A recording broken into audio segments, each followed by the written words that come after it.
Nah, bagaimana persiapan Natalnya nih kakak-kakak semua, rekan-rekan? Sudah berapa persen? Ya, harusnya kalau udah bulan November ini persiapannya ada yang sudah 100% bahkan ya, dan mungkin ada juga yang 80%, tapi di tengah-tengah persiapan kami sangat berharap semua bisa menikmati masa-masa persiapan ini dengan penuh makna. Jangan sampai kita kecapean, depresi, hanya karena persiapan Natal sehingga kita tidak bisa menikmati Natal, gitu ya. Jadi jangan lupa Bapak Ibu Saudara sekalian, kakak-kakak untuk selalu back to the Bible dalam setiap persiapannya. Dan pagi ini kita akan sama-sama belajar tentang bagaimana nih kita bisa mempersiapkan diri kita menyambut Natal secara alkitabiah dan kreatif dengan Bible study dan juga lagu. Nah, sekarang saya akan memulai ya dengan Bible study atau PA. Ya, berikut ini agenda kita pada hari ini ya. Yang pertama kita akan dengan pendahuluan, lalu akan ada kedua tentang seri Go Sabda, apa itu? Lalu ada seri Go Natal Badeno, lalu next gitu ya. Sengaja tidak ada penutup karena tidak akan ditutup. Bapak Ibu Saudara sekalian, dan sebelum kita masuk ya dalam pendahuluan ini ya, saya ingin bertanya ya, mungkin bisa memikirkan refleksi, bahkan mungkin bisa dituliskan di live chat gitu ya. Bagaimana dan atau dari mana pertama kali rekan-rekan semua mendapatkan pemahaman sejati tentang Natal? Ya, mungkin bisa ada yang mengirimkan ke live chat, ada yang ingat, oh pertama kali saya dapat pemahaman sejati tentang Natal itu dari sini gitu. Ada yang ingat? Oke, ya mungkin sedang mikir-mikir gitu ya, sedang mikir-mikir dari mana gitu ya. Mungkin ada yang memikirkan apa dulu waktu di sekolah minggu. Nah, ini ada bilang nih dari sekolah minggu. Wah, saya juga guru sekolah minggu ya, jadi senang sekali ya. Dari sekolah minggu, salah satu juga tempat ya. Sejak kecil di sekolah minggu. Nah, semua ini mungkin nanti akan bilang sekolah minggu, dari cerita kitab, betul sekali ya. Nah, saya sendiri ketika mempersiapkan materi ini, Bapak Ibu Saudara sekalian juga bertanya-tanya gitu ya, dan akhirnya saya menemukan bahwa dari setiap proses kehidupan saya ya, bahkan dari kecil gitu ya, mulai dari cerita-cerita di sekolah minggu, kegiatan-kegiatan Natal, ada pementasan drama, bahkan ketika sudah beranjak dewasa saat ini ya, buku-buku teologi tentang kelahiran Kristus gitu ya, dan sebagainya, semuanya membawa saya bermuara ya, semuanya membawa saya untuk kembali mengamati, mengarahkan hati dan merenungkan semua makna kelahiran Kristus itu hanya dari satu sumber, yaitu dari Alkitab.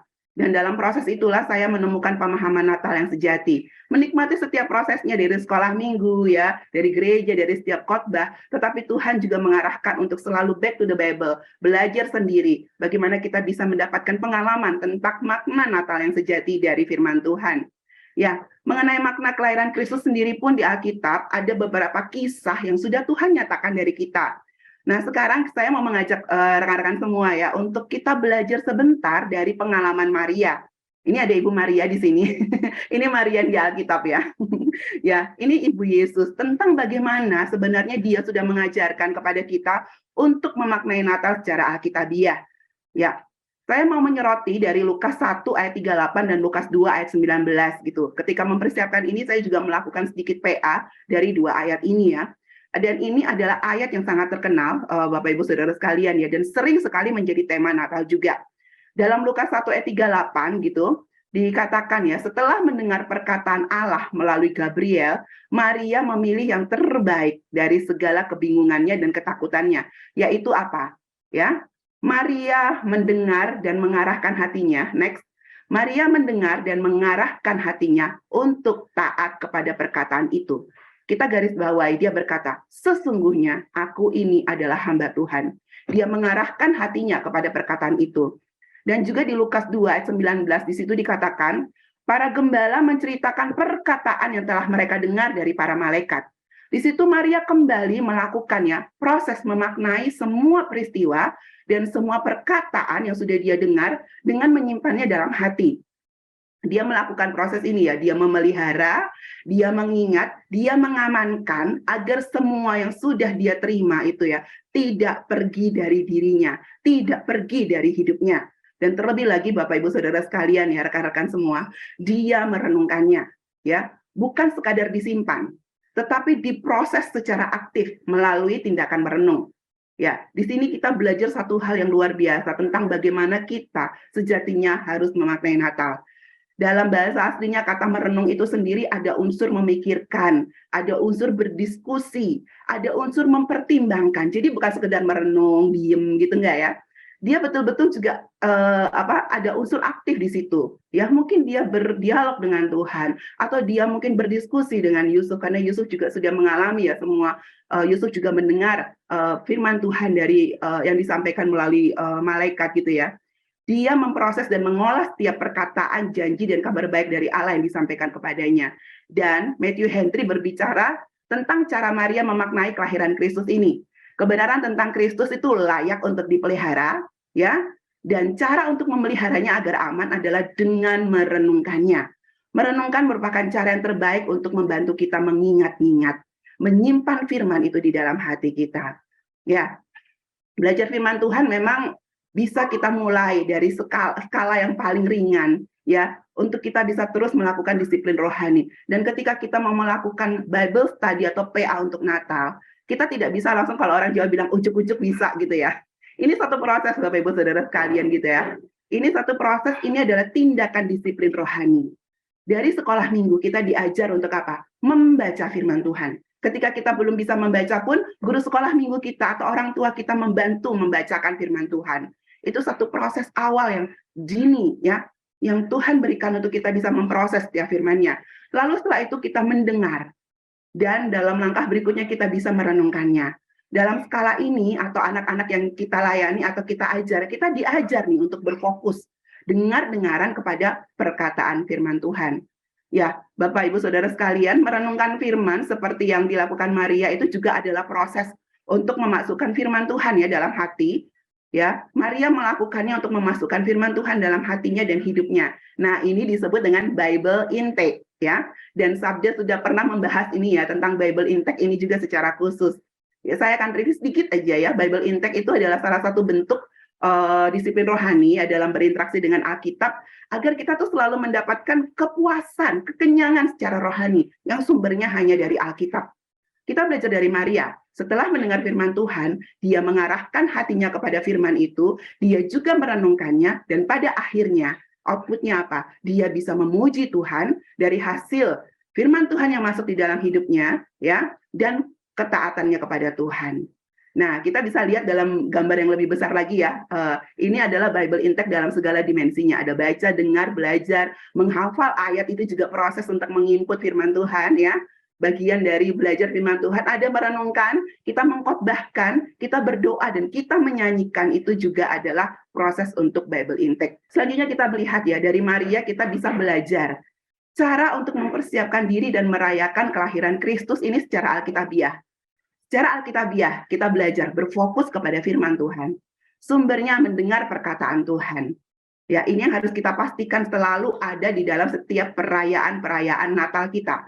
Jangan hanya berfokus kepada hiburannya, ya, pastikan firman Tuhan disampaikan melalui setiap kegiatan yang ada, ya. Nah, lalu bagaimana kita sudah lakukan secara alkitabiah nih. Pastinya pada era ini juga, bahkan untuk pelayanan di sekolah minggu itu kan pasti perlu kreatif juga ya. Nah, kita lihat Bapak Ibu Saudara sekalian, ini adalah mozaik tentang Maria dalam Lukas 2 ayat 19 itu yang saya ambil dari berbagai bahan multimedia. Itu mulai dari format teksnya, audio, komik, sampai audio visual atau animasinya. Selain ini masih banyak lagi nih yang bisa saya kumpulkan ya dalam waktu untuk mempersiapkan presentasi. Dan semua ini adalah cara-cara atau media yang dapat kita pakai untuk Bible intake, Bapak Ibu Saudara sekalian. Memasukkan firman atau makan Alkitab. Dan dari mosaik ini pula kita dapat melihat berapa banyak cara dan media yang alkitabiah dan kreatif untuk kita bisa melakukan PA untuk memaknai Natal. PA yang multimedia dan multi generasi. Dan ini pula yang menjadi fokus Sabda sejak awal tahun ini. Sabda punya tema besar yaitu Biblical Habits. Salah satu program yang kami lakukan untuk menuju membawa gereja, masyarakat Kristen Indonesia, generasi digital untuk punya Biblical Habits, ya, adalah salah satunya dengan program Go Sabda. Program ini menolong orang percaya pada era digital ini untuk punya kebiasaan yang alkitabiah untuk belajar firman Tuhan. Dan seri Go Sabda pada tahun ini tuh mengangkat khususnya cara-cara, alat, metode untuk kita melakukan Bible study. Dan semua itu bisa dilakukan ya dengan film, komik, audio, bot, dan sebagainya. Ya, kita review satu persatu ya. Singkat dan cepat aja gitu ya. Jadi yang pertama ya kita lihat ya, ketika disampaikan Go Sabda ya tentang studi berkomik Alkitab ya, di sini ditekankan bahwa sebagai alat komik Alkitab dapat kita pakai sebagai alat bantu PA, tafsiran visual yang solid dan sifat naratif komik bisa menjaga agar studi itu tetap dalam konteks dan benar karena ada animasinya ya, dan juga dilengkapi dengan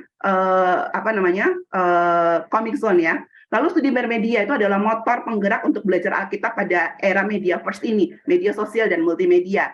Lalu kita lihat lagi selanjutnya, ya, ini adalah studi bersuara Alkitab. Apa dan bagaimana suara ini bisa dijadikan bahan dalam belajar Alkitab dan implementasinya. Ini ada di dalam Go Sabda studi bersuara Alkitab. Lalu melalui studi bermedsos Alkitab, kita ditanya, apakah kita sudah pakai nih waktu berselancar kita di medsos untuk studi Alkitab? Ya, 24 jam dalam 7 hari gitu ya, dalam era yang mobile dan era medsos ini. Dan dalam studi berfilm Alkitab, di situ disampaikan bagaimana kita bisa melakukan studi Alkitab dan membentuk komunitas PA dengan film seperti film Yesus. Wah, ya, saya cuma bisa sampaikan singkat, tapi setiap sesi itu bisa sampai 1 sampai 1,5 jam Bapak Ibu Saudara sekalian.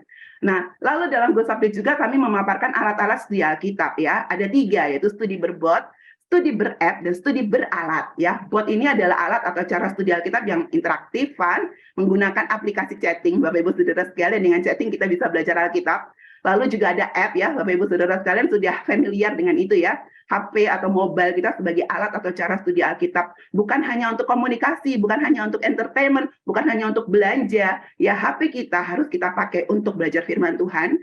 Dan ya, ada studi beralat Alkitab yang membahas tentang scope, konsep ALAT, konsep alat, dan tools untuk studi Alkitab. Itu ada ayat, leksikal, asosiasi, dan topikal. Ya, itu untuk menggali firman Tuhan yang mendalam dan variatif dengan alat-alat, gitu ya.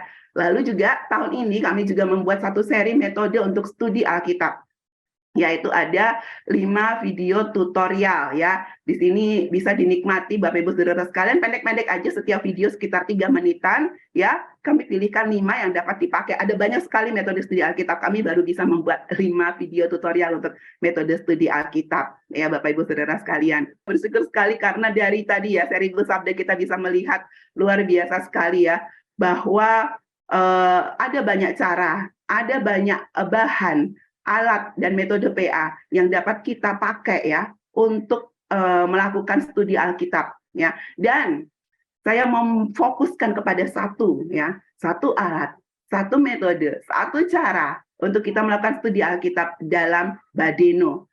Badeno mengaitkan semua ini ya. Baca, dengar, nonton Alkitab bersama. Kita bisa lakukan studi Alkitab yang digital, Alkitab ya kreatif dan fun, multimedia dan multi generasi. Ya, saya mau minta teman saya untuk putarkan sedikit saja video ya tentang Badeno ya. Sekitar 1 menitan mungkin ya. Baca, dengar, nonton Badeno Alkitab bersama. Badeno Alkitab adalah gerakan yang dikembangkan oleh Yayasan Lembaga Sabda agar orang percaya makin giat berinteraksi dengan Alkitab pada era digital ini. Visi Badeno Alkitab adalah setiap orang harus kembali kepada Alkitab, dan untuk mewujudkannya diperlukan langkah-langkah yang sistematis, multimedia, dan bisa dilakukan secara pribadi maupun bersama-sama. Bagaimana cara melakukannya? Langkah pertama adalah berdoa. Mohon Tuhan untuk menolong kita dalam proses berinteraksi dengan firman-Nya. Langkah kedua adalah baca, dengar, dan atau nonton teks Alkitab sesuai jadwal hari itu. Jadwal pembacaan harian dapat diikuti dari situs Badeno di badeno.sabda.org. Silakan baca, dengar, dan nonton pasal Alkitab untuk hari itu beberapa kali dengan berbagai pilihan versi Alkitab yang tersedia dalam situs Badeno. Kita stop, nanti silakan bisa nonton video fullnya ya Bapak Ibu Saudara sekalian. Badeno ini adalah memang revolusi untuk cara baca dan belajar Alkitab. Ya, dengan visi Back to the Bible, Badeno sangat menekankan interaksi dengan Alkitab melalui rencana multimedia baca Alkitab setiap hari. Jadi memang bukan hanya membaca teks Alkitab Bapak Ibu Saudara sekalian, kita bisa mendengar teks, menonton video Alkitab, dan bukan hanya untuk Badeno saja, kita juga ada plusnya. Ini yang penting pula ya, ini yang menjadikan Badeno ini menjadi cara, alat, dan metode PA yang smart ya, sesuai dengan era smart saat ini ya, karena memang bersifat digital, multimedia, dan connected ya. Inilah ciri khas teknologi smart saat ini. Bapak Ibu Saudara sekalian, ketika kita akan melakukan PA Natal dengan Badeno akan sangat menolong bagi mereka yang akan melakukannya untuk pribadi ya, untuk PA Natal bersama dalam kelompok, lalu juga bisa dipelajari ya, atau diaplikasikan bagi gereja atau pendeta yang akan memimpin PA dengan bahan-bahan yang multimedia. Dan secara khusus kita juga bisa melakukannya untuk anak-anak sekolah minggu kita, untuk remaja, untuk pemuda kita. Mereka adalah generasi digital, generasi masa depan gereja. Kenapa ya kita bisa menekankan ini juga untuk generasi digital? Karena apa? Sekolah minggu kita ya, pandanglah mereka. Sekolah minggu kita penuh dengan generasi digital, Bapak Ibu Saudara sekalian. Mereka tuh lebih suka dengar dan nonton, yang mungkin sudah jadi pengalaman dan pergumulan kita ya, setiap minggu atau setiap hari dalam sekolah minggu. Mereka lebih suka itu daripada sekadar membaca teks. Dan Badeno ini akan sangat menolong mereka karena didasari dengan teori multi belajar ya. Teori multi untuk belajar yaitu multi indera. Anak-anak punya cara belajarnya sendiri dengan melihat, mendengar, dan merasa. Mereka dibangun juga berdasarkan multiple intelligence ya. Lalu juga dibangun dengan multimedia. Ini generasi digital banget ya Bapak Ibu Saudara sekalian. Nah, lalu bagaimana dong kita bisa melakukan studi Alkitab Natal dengan Badeno? Nah, dalam pelaksanaannya tetap ya, orang dewasa tetap diperlukan untuk mendampingi anak-anak melakukan Badeno Alkitab bersama. Ini nih semangatnya ya. Badeno sebaiknya kita lakukan bersama-sama, gitu ya. Lalu jangan lupa untuk kita memanfaatkan pula Badeno Plus. Ya, Badeno Plus ini adalah kita bisa belajar Alkitab lebih mendalam. Jadi bukan hanya Badeno baca dengar nontonnya, ada Badeno Plus. Itu adalah cara kita belajar alat-alat yang multi format dari sisi bahan, cara Bible inputnya, sisi menggali pertanyaan dan sebagainya. Dan dengan Badeno ya, usahakan melakukan penggalian sedalam mungkin yang kita bisa, yang diperlukan dan diinginkan. Tentu saja ya sesuai dengan tujuan ketika kita melaksanakan satu sesi PA ya, atau bagian PA, pertemuan PA. Nah, sudah siap? Mari kita lihat bersama-sama contoh praktis bagaimana kita bisa melakukan studi Alkitab dengan Badeno. Nah, untuk memulainya perlu diingat catatan ini ya, Bapak Ibu Saudara sekalian. Dan ini sebenarnya berlaku untuk semua persiapan studi Alkitab ya. Pertama kita berdoa, mohon pimpinan Roh Kudus. Ini sangat penting ya.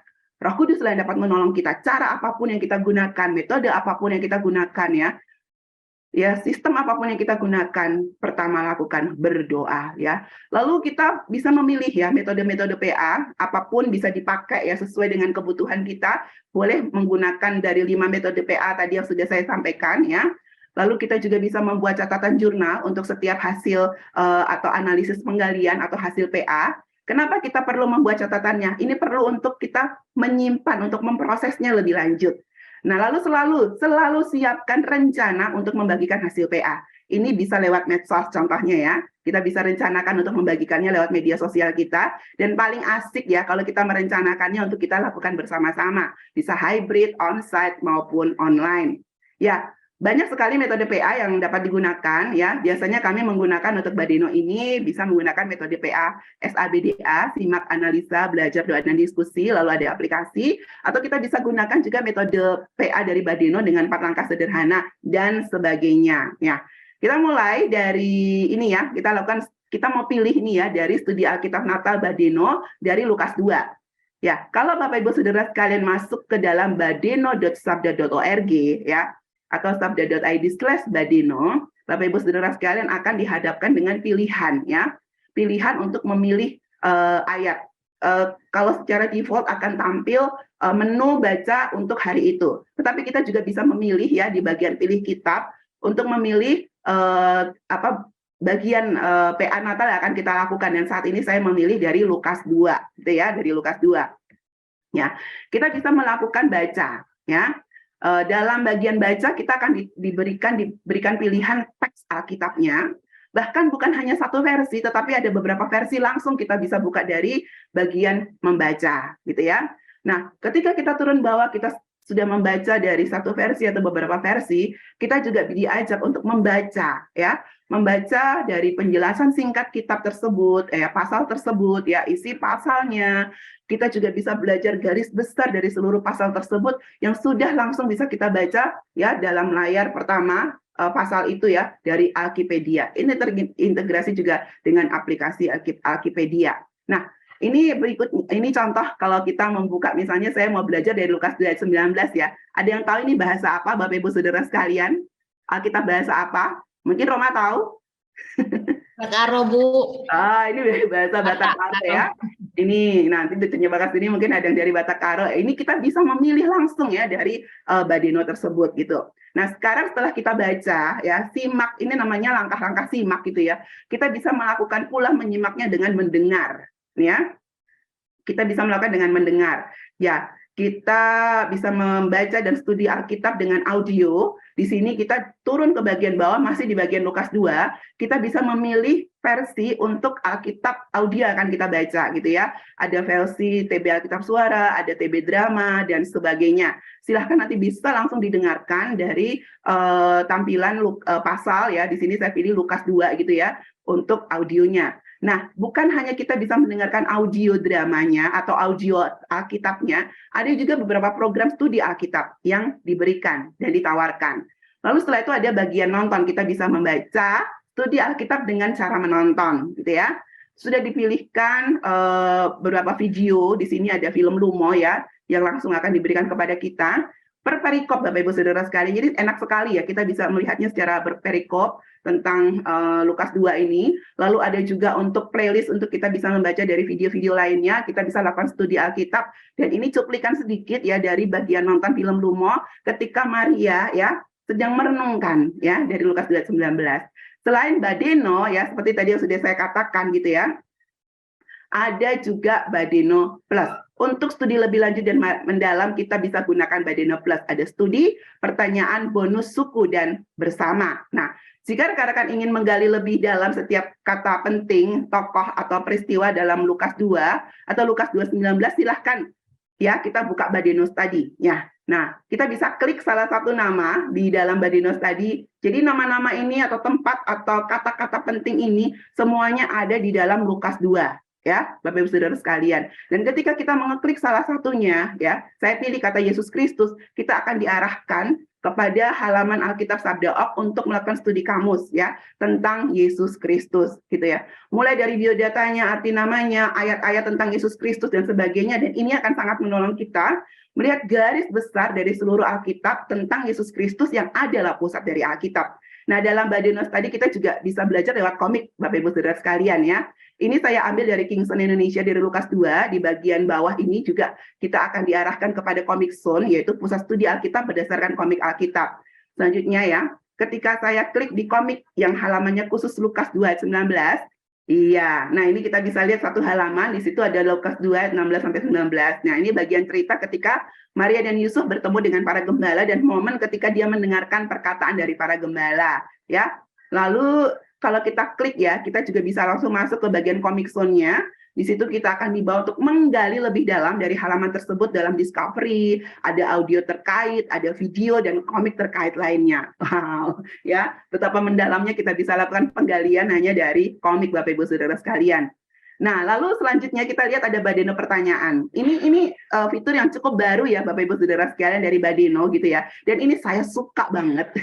Kenapa? Karena anak-anak sekolah minggu itu sangat suka dengan pertanyaan. Ketika kita selesai bercerita ya, lalu kita ada sesi tanya jawab ya, guru seperti memberikan evaluasi, memberikan pertanyaan, itu mereka suka banget dan ini sangat menolong saya ya untuk mempersiapkan pertanyaan yang tepat sesuai dan hal-hal yang ada di dalam firman Tuhan. Wah, ini bagus banget ya, silahkan bisa dipakai banget ya, sangat-sangat menolong, bahkan untuk PA dengan teman-teman kantor juga saya kadang pakai itu ya. Jadi silahkan dipakai Badeno pertanyaan ini. Ya, lalu ada Badeno bonus, ini ada kumpulan gambar sesuai Lukas 2 dan kita bisa menjadikannya alat peraga digital nih ya. Dan sehubungan dengan lagu-lagu Natal untuk belajar Alkitab di Lukas 2 itu ada di bagian bonus, kita bisa lihat himne terkait Lukas 2, menyanyi sambil studi Alkitab. Nah, itu nanti bagiannya Roma ya. Saya nggak akan bahas di sini. Nah, Bapak Ibu Saudara sekalian, Badeno juga kami rancang agar siapapun di seluruh Indonesia ya, seluruh suku di Indonesia bisa belajar Alkitab secara multimedia dalam bahasa sukunya. Ini menolong karena bahasa suku itu adalah bahasa ibu. Studi Alkitab dengan bahasa ibu bisa berdampak lebih. Sudah saya buktikan juga. Ya, sangat-sangat lebih berdampak biasanya kalau kita belajar dengan bahasa ibu kita. Nah, Badeno ini juga dirancang untuk kita lakukan bersama-sama. Kita bisa lakukan share catatan hasil PA kita dalam kelompok PA, seperti dalam kelompok PA Badeno yang saya screenshotkan. Mungkin di sini ada anggota-anggotanya juga ya, yang ikut hadir di sini ya. kelompok PA Badeno ini. Lalu di slide selanjutnya saya juga pernah melakukan Badeno, sering saya lakukan Badeno di gereja saya untuk Badeno bersama. Di foto bagian bawah itu ketika saya melakukan Badeno ya, ketika meminta mereka untuk sharing ayat dari pasal yang kita bahas saat itu.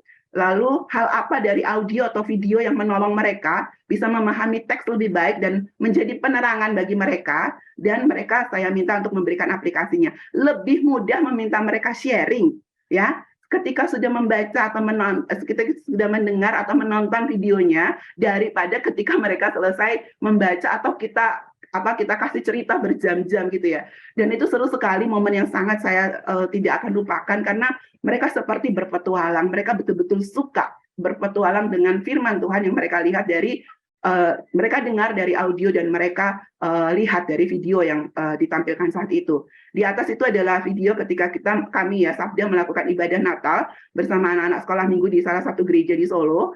Mereka belajar firman dengan menonton salah satu video yang disiapkan oleh Badeno, dan puji Tuhan, mereka sangat tersentuh dengan firman Tuhan dari media yang mereka tonton itu. Ya, betapa luar biasanya kekuatan media itu. Di Sabda kami juga tentu melakukannya, dan Badeno sangat menolong kami untuk belajar firman Tuhan dengan cara yang fun, mendalam, dan bertanggung jawab. Saya yakin Bapak Ibu Saudara sekalian yang hadir pada siang hari ini ya juga rindu mengalami ya pengalaman untuk belajar Alkitab yang fun dan mendalam ya.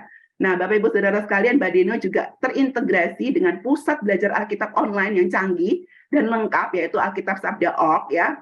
Kalau benar mau menggali istilahnya itu sampai mual, ya kita bisa pakai Alkitab Sabda ini ya.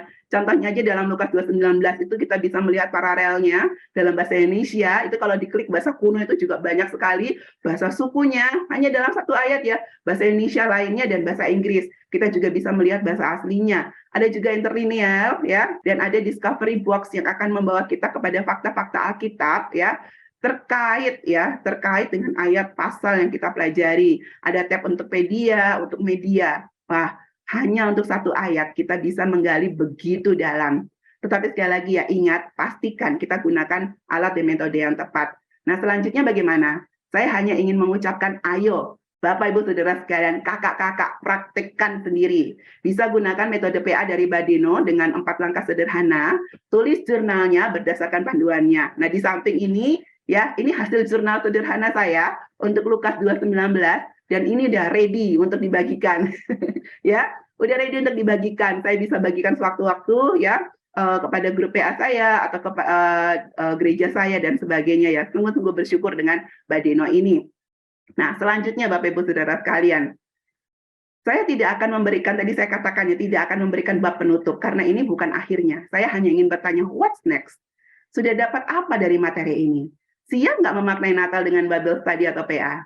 Ya, dalam mempersiapkan materi ini saya belajar hal penting ya, bahwa PA adalah salah satu cara kunci. Ini ya, PA adalah salah satu cara kunci untuk merayakan dan memaknai Natal. Bahkan saya bisa katakannya, ini adalah cara yang terbaik. Karena inilah yang mendasari semua cara yang lain, seperti storytelling yang sudah kita dengar kemarin, drama, lagu, dan kegiatan apapun yang akan kita lakukan untuk ya mempersiapkan Natal. Namun pertanyaan lagi bagi kita, PA yang seperti apa? Lalu setelah kita tahu tentang Badeno ini, tentang semua metode studi ya, kita akan lakukan apa gitu ya? PA ya, yang kita lakukan harusnya adalah PA yang dilakukan dengan hati yang siap. Seperti Maria, ya, sebelum dia merenungkan firman-Nya, dia bersiap dulu, ya, dengan mengarahkan hatinya kepada perkataan firman Tuhan. Sekali lagi dia katakan, aku inilah hamba Tuhan. Ya, dia harus mau dituntun untuk belajar firman-Nya. Kita juga mau selalu merenungkan firman-Nya. Jadi ini bukan tentang sekadar atau bukan hanya tentang cara dan alat ya Bapak Ibu Saudara sekalian. Lalu selanjutnya kita akan apa nih? Setelah kita tahu ya ada alat yang begitu canggih, sumber-sumber bahan, metode yang sudah disiapkan secara digital. Pastikan bahwa kita bisa melakukan PA yang relevan ketika kita melakukan PA bersama dengan anak-anak lain kita. Maupun siapapun deh pada era digital ini. Kita perlu siapkan PA untuk generasi digital, ya sudah tersedia bahannya, alatnya, metodenya. Lakukan PA yang smart, dan itu perlu Alkitab yang smart. Ya, terkait dengan ini ya, Mari kita rayakan Natal yang istimewa dan Alkitabiah, ya, yang kreatif dengan cara yang smart. Pada Oktober 2022 yang lalu ya, Sabda itu berulang tahun yang ke-28 tahun, dan kami mengangkat tema Smart Bible Tech. Sabda menyiapkan ya semua teknologi yang sudah Tuhan berikan ya untuk Bapak Ibu Saudara sekalian, rekan-rekan juga bisa mempersiapkan Natal yang alkitabiah, kreatif dan relevan. Dan semua itu sungguh sangat menolong kita untuk bisa mempersiapkan Natal yang alkitabiah dan kreatif. Mau lakukan storytelling, mau drama, mau lakukan PA, bahkan lagu, ketika kita sudah mendasarinya dengan studi Alkitab, dengan PA, kita akan melakukannya dengan bertanggung jawab. Nah, selanjutnya kita akan lihat nyanyi rekan saya, Roma, yang akan menyampaikan bagian yang lagu. Bagaimana dengan lagu kita bisa belajar memaknai Natal. Dan ini juga adalah cara yang kreatif untuk PA, ya, yaitu belajar firman Tuhan dari lagu-lagu Natal yang Alkitabiah. Sekali lagi saya ucapkan terima kasih banyak Bapak Ibu Saudara sekalian, kakak-kakak semua. Satu hal, pakai dan bagikanlah setelah mengetahui materi ini. Dan selamat menyambut Natal yang Alkitabiah dan kreatif. Ya, saya serahkan selanjutnya kepada Roma. Oke, Bapak Ibu Saudara, minggu lalu tadi Bu Evi mention di akhir ya, kita sudah belajar tentang melakukan Natal yang alkitabiah dan juga kreatif dalam pelayanan anak ataupun dalam pelayanan kita lainnya melalui storytelling atau cerita yang disampaikan oleh dua teman saya dan juga melalui drama, dan baru saja kita melihat tentang PA yang disampaikan oleh Bu Evi yang jadi kunci dari semuanya. Dan saat ini kita akan melihat satu metode lagi yang bisa kita gunakan untuk menjadi satu langkah gitu ya ketika kita merayakan Natal melalui lagu Natal. Ini akan sangat melengkapi Natal kita.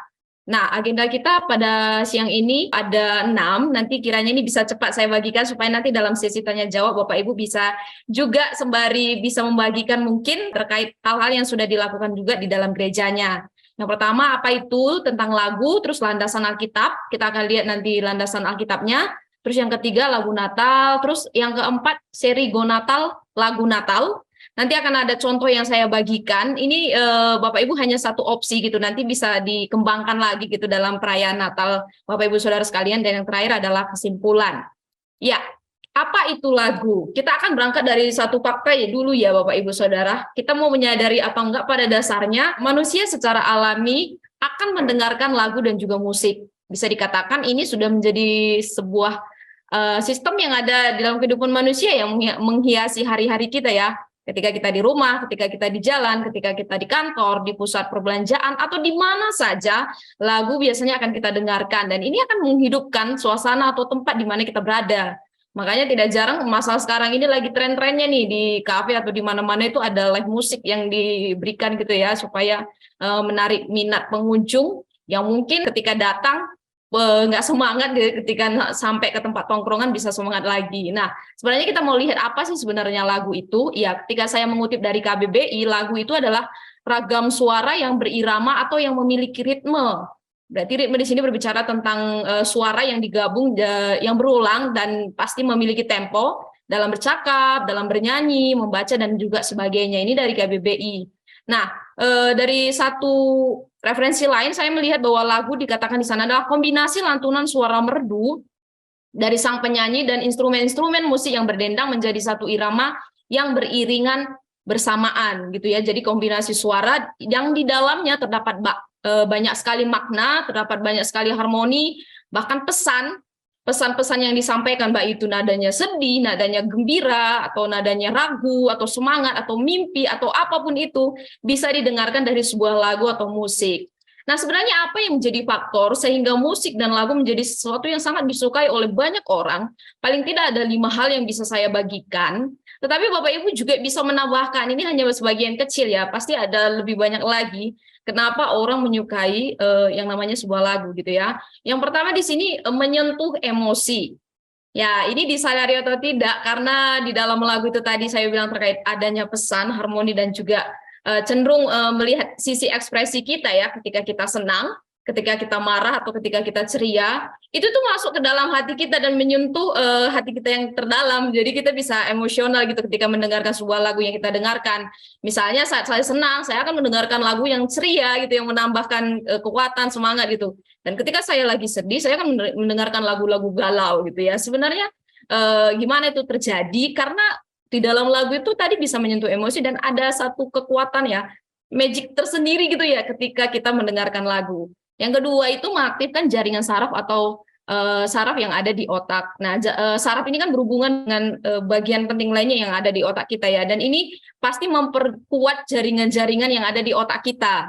Dengan demikian ini bisa jadi mengurangi setiap masalah atau dalam kesehatannya. Salah satunya juga mampu mengurangi resiko terjadinya demensia. Ini tadi fakta yang saya temukan. Jadi sangat baik juga untuk terapi otak, termasuk untuk masalah memori yang terganggu gitu. Kita bisa mengaktifkan jaringan saraf dengan mendengarkan lagu. Yang ketiga adalah melepaskan penat.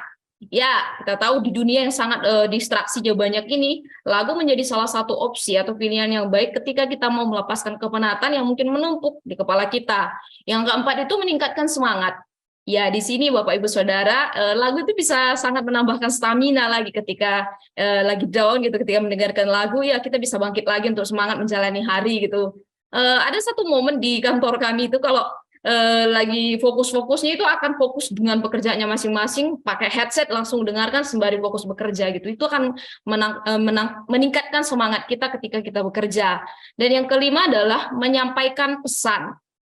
Ya, ini satu hal yang sangat penting. Makanya mungkin dalam dunia industri musik ya banyak komposer atau pencipta lagu itu mencurahkan isi hatinya itu ke dalam sebuah karya, itu lagu yang itu menghasilkan uang gitu ya. Mereka bisa curhat melalui lagu mereka dan itu menghasilkan. Bahkan ada beberapa penyanyi di luar negeri ketika tiap kali mengalami putus dengan pacarnya, ini fakta ya, ketika ada penyanyi yang putus dengan pacarnya terjadilah lagu baru gitu ya. Jadi sesuatu yang berdasarkan pengalaman dan menghasilkan juga gitu.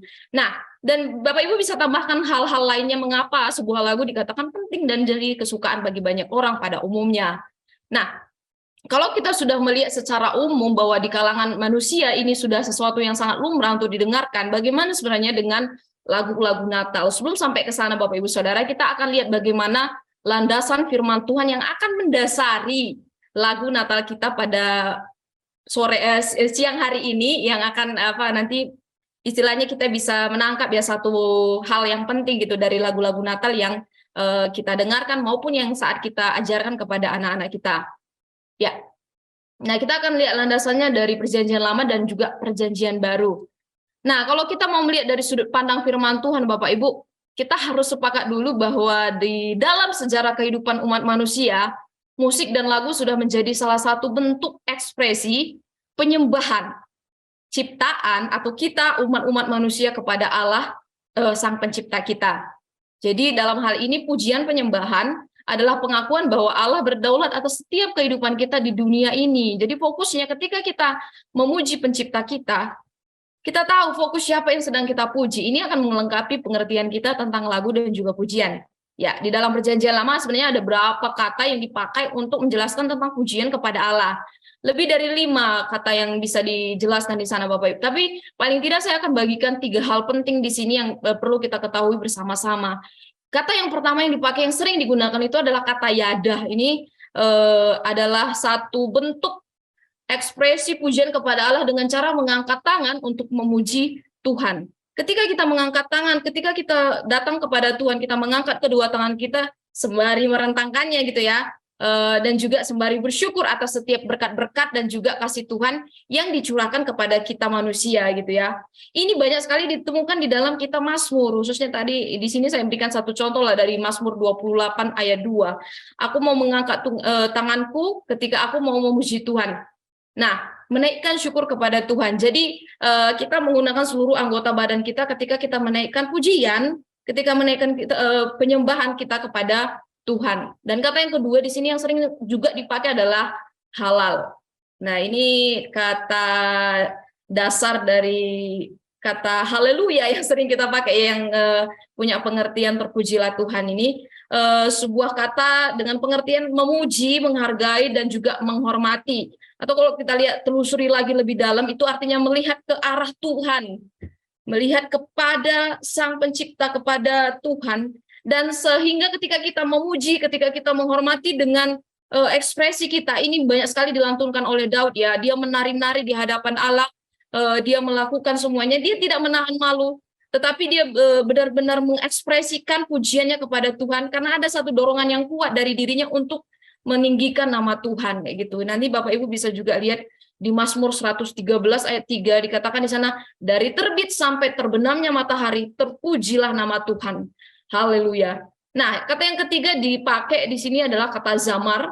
Ini memuji Tuhan dengan atau diiringi dengan musik. Dengan musik ya, dalam terjemahan Inggris dipakai musical worship.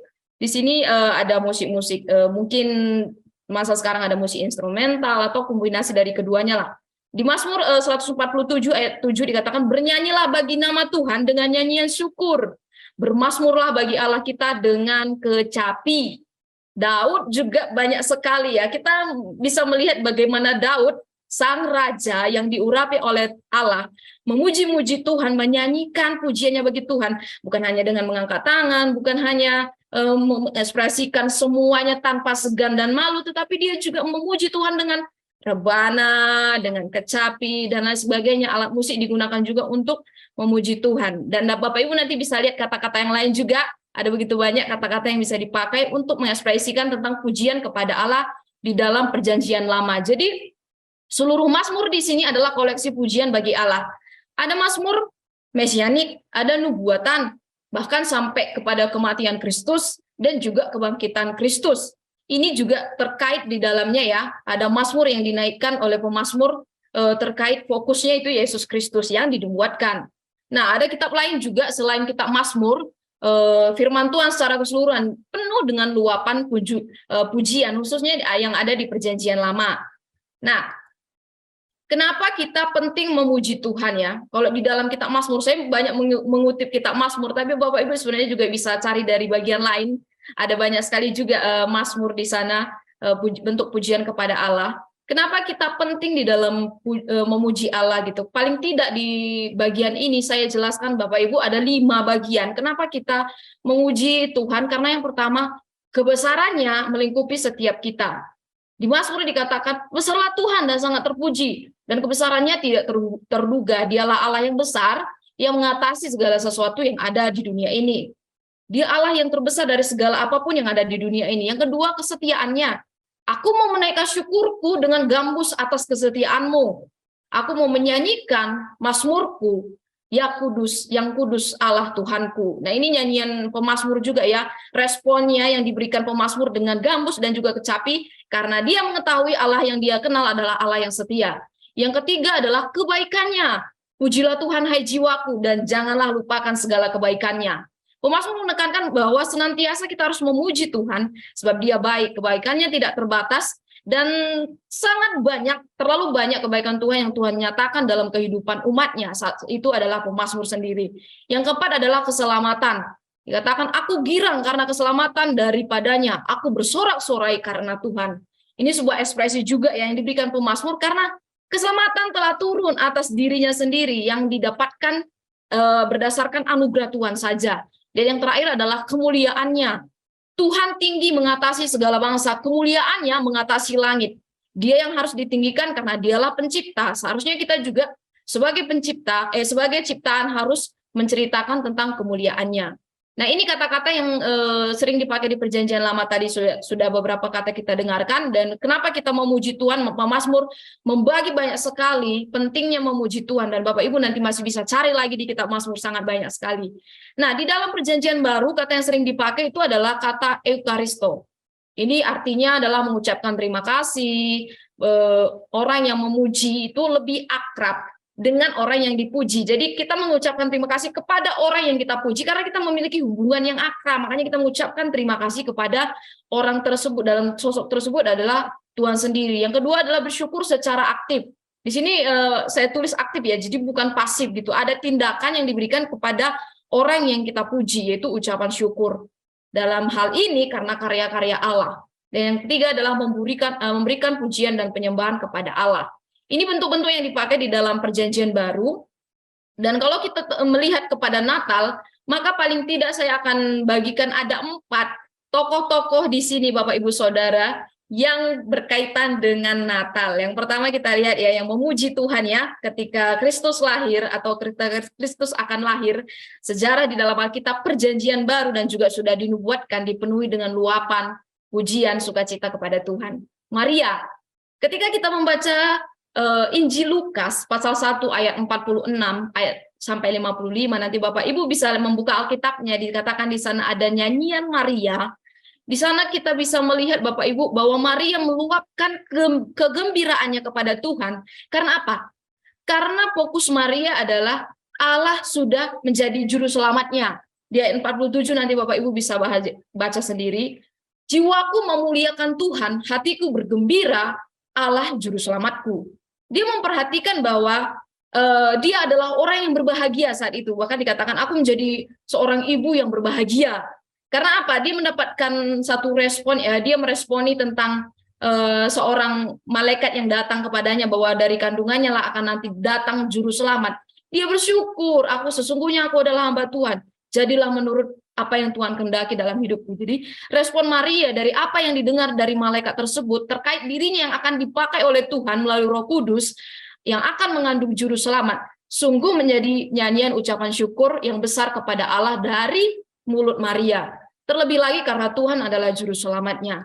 Yang kedua adalah pujian Zakaria. Bapak Ibu juga bisa lihat di bawahnya ya, ayat 67 sampai 80 dari Lukas pasal 1, ada juga pujian Zakaria di sana, papanya Yohanes Pembaptis, dan juga pujian dan juga nubuatan di sana. Dia dikatakan memuji Allah karena janjinya yang digenapi akan kelahiran sang juru selamat dari keturunan Daud.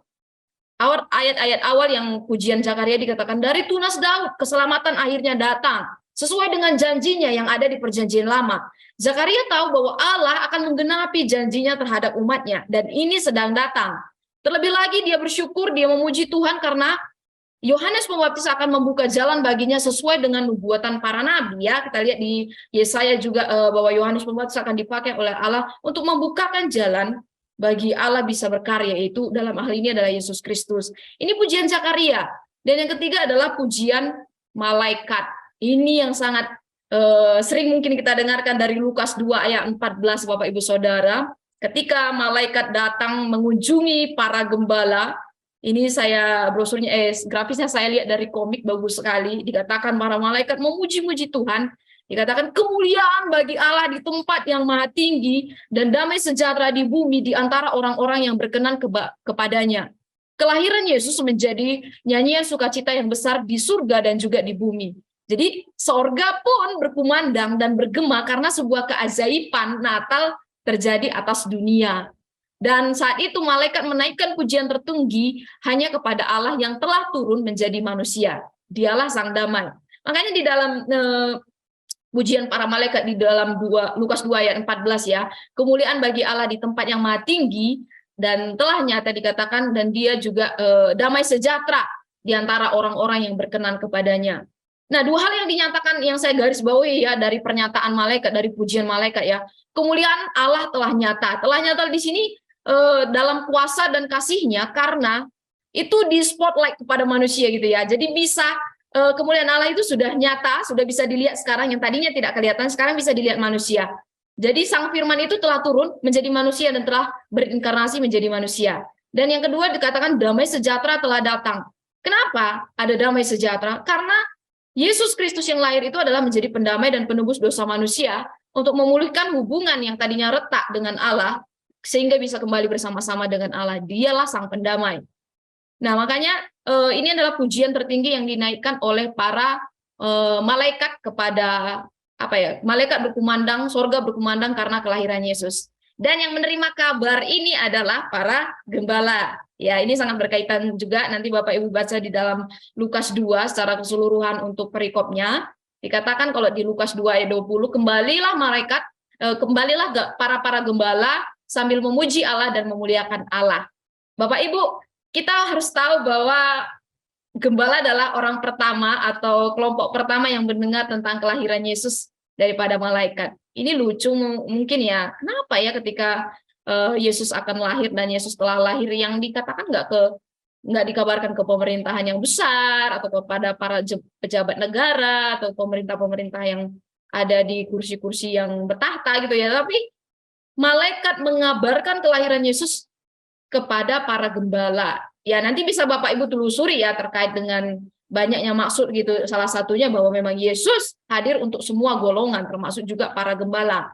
Dan ketika malaikat memberitahu bahwa Yesus telah lahir di kota Daud, dikatakan mereka menjadi gentar takut, tapi setelah dia katakan jangan takut bahwa Yesus itu telah lahir.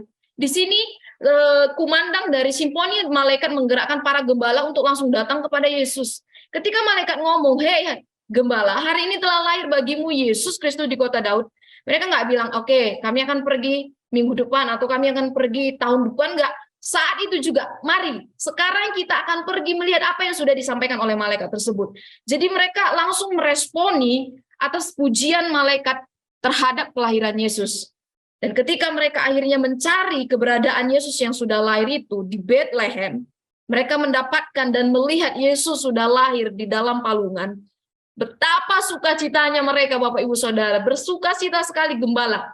Makanya ketika mereka pulang setelah melihat Yesus dikatakan, dan mereka memuji-muji Allah dan memuliakan Allah setelah semua yang mereka lihat dan semua yang mereka dengar dari para malaikat telah terjadi dan telah nyata. Ini sebuah respon yang sangat luar biasa sekali. Karena apa? Karena pujian terhadap kelahiran Mesias yang sudah lahir. Jadi kelahiran Kristus dipenuhi dengan luapan. Ini hanya 4 tokoh yang saya sebutkan, yang 4 pujian dari Maria, dari Zakaria, malaikat, dan juga para gembala. Pujian mereka adalah ungkapan atau respon terhadap datangnya juru selamat yang memberikan keselamatan yang telah turun ke dalam dunia. Bagaimana gitulah pujian di dalam perjanjian baru, dan terus setelah itu terus berkembang sampai akhirnya abad demi abad berkembang dan terus dipakai, dan hingga saat ini juga masih terus menjadi satu hal yang sangat penting ketika kita merayakan Natal. Nah, sejatinya saya akan bagikan paling ada 3 prinsip ya pujian Natal. Mengapa ini hal yang penting? Yang pertama itu untuk mengajar. Nah, ini kemarin ketika saya pelajari ini, kenapa sih pujian Natal itu penting? Bukannya kalau dalam pengajaran itu ya dalam khotbah saja udah itu yang paling utama. Iya benar, tapi Bapak Ibu Saudara, gereja sampai saat ini tuh memakai pujian dengan sebuah alasan. Jadi bukan sekedar tempelan aja gitu, tapi ada alasannya untuk mengajar gitu. Lewat kalimat, lewat perkataan atau bait dan lirik yang ada di dalam setiap pujian ini berguna untuk mengajar kita. Dan yang kedua adalah untuk menyentuh emosi ya. Tadi secara umum juga kita tahu bahwa pujian sangat berguna untuk menyentuh emosi. Connect to the person. Lagu adalah cara yang paling cepat untuk menyentuh emosi manusia, gitu ya. Kalau fokusnya teologi atau pengajaran itu sangat penting, tapi lagu biasanya juga akan diparkir dengan cara yang berbeda di otak kita, Bapak Ibu Saudara sekalian. Jadi beda dengan hal pengajaran yang kita terima ya. Tapi kalau kita mendengarkan atau menyanyikan lagu, ada sisi emosional yang kita dapat, ada sesuatu yang di dalam, karena di dalam Alkitab pun ada banyak sekali gambaran, ada analogi, bahkan ada kekayaan literasi yang pemazmur-pemazmur berikan ya ketika mereka memuji atau melakukan sesuatu kepada Allah mereka. Seperti contoh kayak lagu seperti rusa rindu sungaimu itu kan ditulis pemazmur dengan perasaan, dengan dorongan, dengan emosi yang kuat kepada Tuhan ya. Dan dia mau rindu untuk terus dekat kepada Tuhan seperti rusa yang rindu akan sungai. Nah, bukan maksudnya di sana literal ya, tapi itu hanya analogi. Nah, yang ketiga adalah untuk persiapan menerima firman Tuhan. Selain kita untuk menyentuh emosi kita juga semakin siap untuk menerima firman Tuhan, untuk connect to God. Kita bisa punya koneksi kepada Tuhan. Dan ini sudah pasti, karena langsung menghubungkan kita kepada Tuhan. Jadi firman Tuhan itu jadi standar mutlak dalam setiap pujian kita. Kita akan bisa lebih siap dan fokus menerima firman Tuhan. Dan ini mengantarkan kita. Nah, kalau kita mau mundur ke belakang Bapak Ibu Saudara, lagu-lagu Natal ini berkembang dari abad ke abad. Jadi terus mengalami perkembangan. Kenapa? Karena gereja tetap memakainya ya. Meski mulai populer sekali di abad keempat, lagu ini digubah juga pertama kali menjelang Natal. Ini ajaibnya saya lihat ya, tapi bukan satu kebetulan juga. Lagu yang sudah mulai berkembang dari abad keempat itu ajaibnya tuh menjelang Natal digubah oleh banyak teolog, oleh banyak penulis-penulis lagu. Itu gereja terus memakai hingga saat ini, dan sampai saat ini lagu Natal tetap populer. Meski sudah berabad-abad, meski sudah beratus-ratus tahun, tetapi ketika kita mendengar, ketika kita menyanyikan lagu yang sudah ditulis ini dengan berabad-abad yang lalu, kita tetap bisa mendapatkannya begitu dalam ya syairnya. Yang berikutnya nilai-nilai teologisnya juga masih sangat dalam. Kenapa kira-kira Bapak Ibu? Karena ditulis dengan nilai teologis yang dapat mengajarkan kita tentang Allah kepada pendengar. Dalam hari ini sumbernya adalah firman Tuhan. Dan himne tetap abadi dan menyentuh pendengarnya. Tadi ya, emosinya dapat, dan lagu ini tidak lekang oleh waktu, tidak lekang oleh zaman gitu ya. Meski sudah lama, kita tetap bersuka cita ketika menyanyikannya. Dan yang terakhir, lagu selalu diingat gitu ya. Bapak Ibu pasti mengingat, meski dari kecil sudah menyanyikan setiap kali Natal, sudah mengumandangkan, tetapi sampai saat ini mungkin pasti selalu mengingat gitu. Karena mudah diingat. Nah, siapa aja tokoh-tokoh yang mempopulerkannya? Nanti ini banyak sekali sih, coba saya melihat beberapa yang sekiranya ini dapat menolong kita nanti untuk mengerti tentang himne Natal. Ini pertama John Odell, lebih dari 25 kidung Natal yang ditulis sejak abad yang keempat, dan lagu-lagunya juga masih sampai saat ini terus dipakai. Terus yang kedua itu Isaac Watts, ini salah satu penggubah lagu yang sangat terkenal sekali Bapak Ibu Saudara. Kenapa? Karena dia menuliskan lebih dari 750 himne, termasuk di dalamnya lagu Joy to the World. Ini lagu yang sudah sangat populer di kalangan kita, khususnya ketika kita merayakan Natal. Ini ditulis di Inggris, dan kalau di Inggris dia kadang disebut sebagai bapak kidung gitu ya, karena banyaknya kidung yang ditulis. Salah satunya itu lagu Joy to the World ini kalau kita lihat loh, di sana kan nggak menceritakan tentang Allah turun ke bumi, tidak ada kata gembala, tidak ada kata orang majus, fokusnya apa sih gitu ya. Tetapi kalau dilihat lirik dari himne ini sebenarnya parafrase yang diambil Ishak dari Mazmur 98. Nanti Bapak Ibu bisa baca. Hai dunia, gembiralah dan sambut rajamu. Dia yang datang dan dia yang sudah menebus dunia. Makanya dikatakan, hai dunia, elukanlah rajamu penebus. Ini begitu indah ya. Nanti Bapak Ibu bisa bernyanyi bersama-sama mungkin. Nah, yang ketiga adalah Charles Wesley. Ya, ini anak Wesley bersaudara, bisa dikatakan juga mereka pendiri dari gereja Metodis. Dan salah satu anaknya Charles Wesley, dia menulis selama lebih dari 50 tahun dan hampir 9.000 lagu juga yang ditulis berdasarkan peruntukannya. Saya mendapatkan fakta setiap detik menit dia bisa menuliskan satu himne gitu ya. Dulu ketika dia menuliskan lagu-lagunya setelah dia bertobat kepada Tuhan. Dan lagu ini memiliki arti yang sangat dalam ya, seperti kumandang malaikat ya, ketika kelahiran Yesus kita surga bergema itu kan, kita surga bergema lahir Raja mulia. Nah, ini diambil dari surga bergema karena malaikat-malaikat memuji Allah, Kristus telah lahir. Yang keempat adalah Joseph Moore dan juga Franz Gruber. Nanti Bapak Ibu lihat, ini adalah pencipta dari lagu Malam Kudus yang setiap tahun pasti kita nyanyikan. Dia seorang teolog dan juga pendeta yang menulis lagu ini tentang tahun 1818, dan sampai saat ini lagu ini terus dikumandangkan ketika Natal, dan lebih dari 300 terjemahan sudah diterjemahkan lagu ini di dalam berbagai bahasa. Dan sebenarnya kalau Bapak Ibu nanti pelajari latar belakangnya, wah, latar belakangnya juga sangat luar biasa ketika saya mempelajarinya ya. Nanti Bapak Ibu bisa lihat sendiri di situs Biokristi. Silakan nanti kunjungi biokristi.sabda.org. Ya, jadi semua lagu-lagu Natal ini tetap populer dan terus dikumandangkan, dan sampai saat ini masih terus ada dan kita masih mendengarkan dan menyanyikannya. Nah, nanti Bapak Ibu berkunjunglah ke situs natal.sabda.org. Iya, bagaimana kita melihat paling tidak mengapa bisa lagu itu disebut sebagai lagu yang alkitabiah ya. Nah, yang pertama pastilah harus back to the Bible.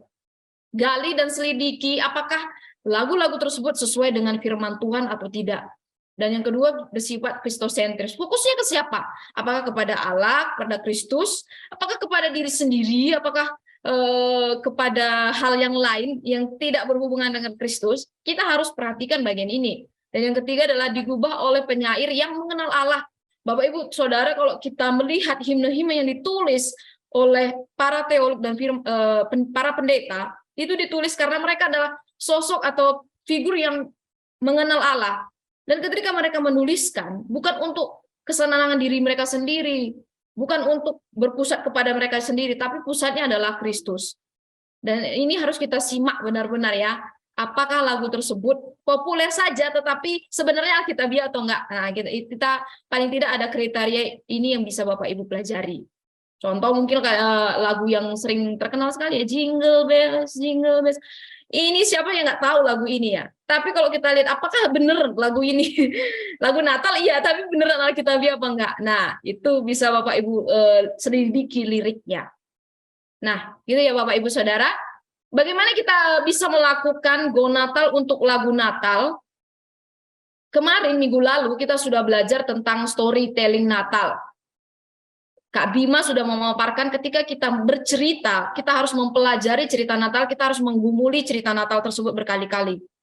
Dan lagu di sini bisa menjadi alternatif atau ilustrasi untuk menguatkan cerita Natal kita yang sedang kita sampaikan kepada anak-anak ya. Jadi bukan sekedar tempelan.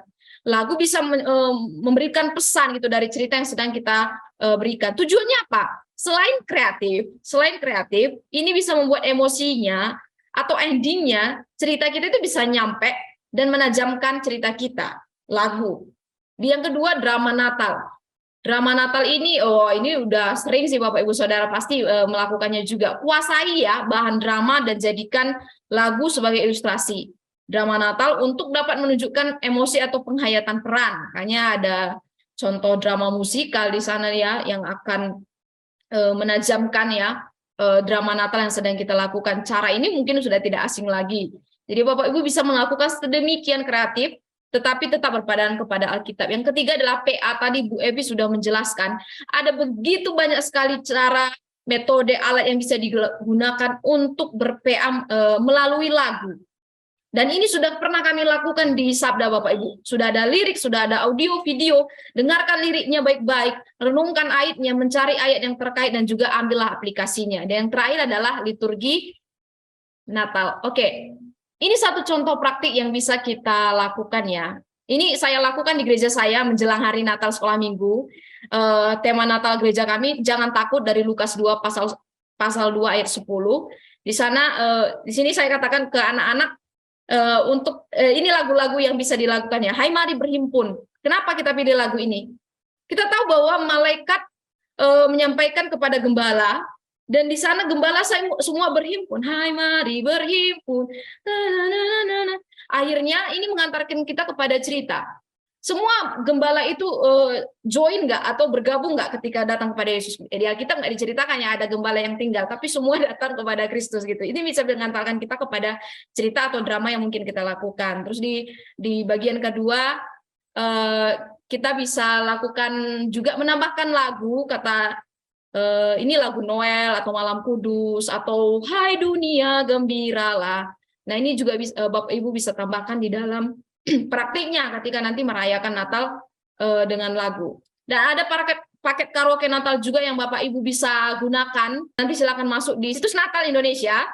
Ada ayat Alkitab, ada video audio, ada kidung yang semuanya terintegrasi serta liriknya juga ada di sana. Bisa dipakai selama masa Advent karena akan ada setiap hari sampai hari Natal tanggal 25. Nah, mungkin ini beberapa hal penting yang sudah saya bagikan terkait lagu Natal yang sudah kita dapatkan bersama-sama. Ya, karena waktu di akhir ini saya mau menutup dengan satu pernyataan. Bapak Ibu Saudara, kita perlu merayakan Natal dengan lagu pujian yang alkitabiah dan juga kreatif. Terlebih yang paling utama adalah kita merayakan atau melakukan Natal karena ada ungkapan atau respon kita sebagai ucapan syukur kita atas kelahiran Kristus ya. Dari semua tokoh Alkitab tadi, respon mereka adalah mengucap syukur atas kelahiran Kristus. Mari kita maknai Natal yang sejati untuk kemuliaan nama dan kebesarannya melalui storytelling, melalui drama, melalui PA yang jadi kunci semuanya, dan juga melalui lagu atau metode-metode lain yang bisa kita tambahkan nanti dalam pelayanan Natal kita. Ya, Tuhan memberkati. Terima kasih.